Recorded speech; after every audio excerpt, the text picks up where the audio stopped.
आज Doubtnut app download करें। Doubtnut पर अपने सभी गणित, रसायन विज्ञान, भौतिक विज्ञान और जीव विज्ञान के डाउट्स का करो सफाया। बस प्रश्न की फोटो खींचो, एक ही प्रश्न को क्रॉप करो और तुरंत वीडियो सोल्यूशन पाओ। अभी डाउनलोड करें। हेलो फ्रेंड, इस प्रश्न में पूछा गया है कि वाटहीन धारा का एक परिपथ आरेख खींचिए।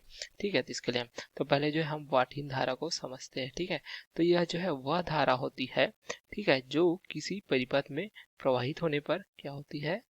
यह धारा जो किसी परिपथ में प्रवाहित होती है, तो यहाँ पे लिखते हैं परिपथ में प्रवाहित होने पर क्या होता है, उसमें जो है शक्ति क्षय का मान क्या हो जाता है, शून्य होता है। तो यहाँ पे लिख सकते हैं शक्ति क्षय उस परिपथ में अगर वाटहीन धारा प्रवाहित होती है तो इसका मान हमें शून्य प्राप्त होता है। ठीक है, तो हमें जो शक्ति क्षय है इसके लिए सूत्र क्या प्राप्त हो जाता है, P बराबर V गुणित I cos फाई के रूप में, जहाँ पे P क्या दर्शाता है, शक्ति क्षय को दर्शाता है। तो V क्या दर्शाता है, यह जो है विभवांतर को दर्शाता है। उसी प्रकार I क्या दर्शाता है, यह जो है धारा को दर्शाती, जो क्या प्राप्त होता है, इसका जो है वर्ग माध्य मूल मान प्राप्त होता है। विभवांतर का वर्ग माध्य मूल मान हमने इस प्रकार से V से प्रदर्शित किया है, तथा तो धारा को वर्ग माध्य मूल मान हमने इस प्रकार से I से प्रदर्शित किया है। तथा यहाँ पे cos फाई क्या दर्शाता है, यह जो है शक्ति गुणांक को दर्शाता है, जहाँ पे हमें क्या प्राप्त हो जाता है, फाई का मान क्या प्राप्त हो जाता है, यह जो है कलांतर को दर्शाता है, अर्थात जो है V तथा I के बीच कलांतर को प्रदर्शित करता है। तो यदि हमें P का मान जो है शक्ति जो है शून्य रखना है, तो जो है cos फाई का मान क्या रखना पड़ेगा हमें, यह जो है शून्य के बराबर होना चाहिए।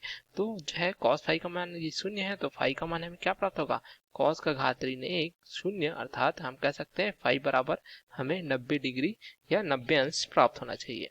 तो फाई क्या दर्शाता है, देख सकते हैं हमने पहले बताया था V तथा I के बीच क्या है, कलांतर को प्रदर्शित करता है। तो हम देखते हैं कि कौन सा परिपथ है जिसमें V तथा I के बीच कलांतर प्राप्त होता है। तो इसके लिए हमें जो है इस प्रकार से फेजर आरेख लेते हैं, जिसमें I धारा है। ठीक है, यहाँ पे I धारा है, तो यहाँ पे वोल्टता जो है इससे क्या होती है, इससे जो है इस प्रकार से 90 डिग्री अग्रगामी प्राप्त होती है।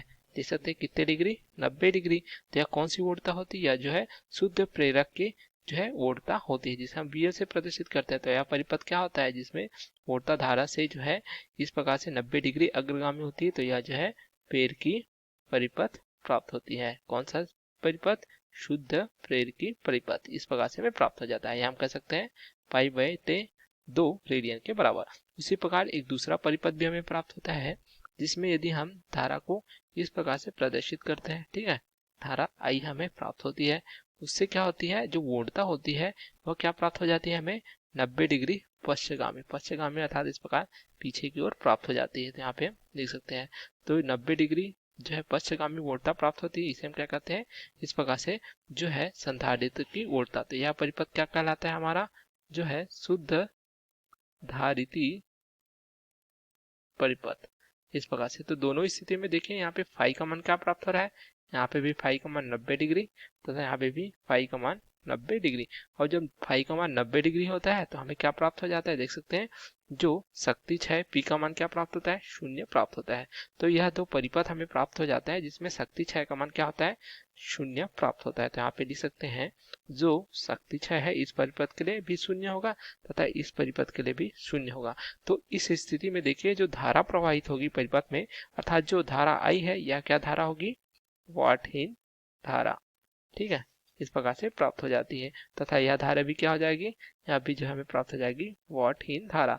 अर्थात हम कह सकते हैं कि जो शुद्ध प्रेरकी परिपथ तथा शुद्ध धारिती परिपथ में जो धारा प्रवाहित होती है वह कौन सी धारा होती है, वाटहीन धारा होती है। लेकिन अब देखिए हमें प्रश्न में क्या पूछा गया था, इसके लिए हमें परिपथ बनाना था। तो एक परिपथ बनाना है तो दोनों में से कोई भी एक परिपथ बना सकते हैं। तो यहाँ पे हम जो है शुद्ध प्रेरकी परिपथ बनाते हैं, जिसमें हम इस प्रकार से एक कुंडली है जिसका प्रेरकत्व L है, प्रत्यावर्ती स्रोत के साथ जोड़ा हुआ है, इस प्रकार से देख सकते हैं। तो यही परिपथ हमें इस प्रश्न में पूछा गया है। तो यह परिपथ क्या दर्शाता है, देख सकते हैं शुद्ध प्रेरकी परिपथ, यह हमें प्राप्त हो जाता है वाटहीन धारा का परिपथ, जिसमें एक धारा I है।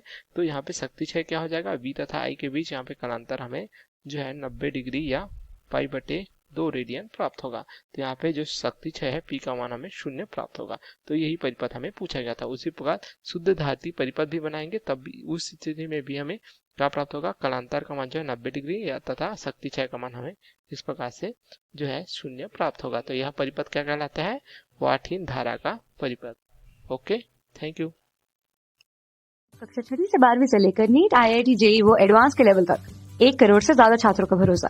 आज ही डाउनलोड करें डाउटनेट ऐप या व्हाट्सएप करें अपने सारे डाउट्स 8400 400 400 पर।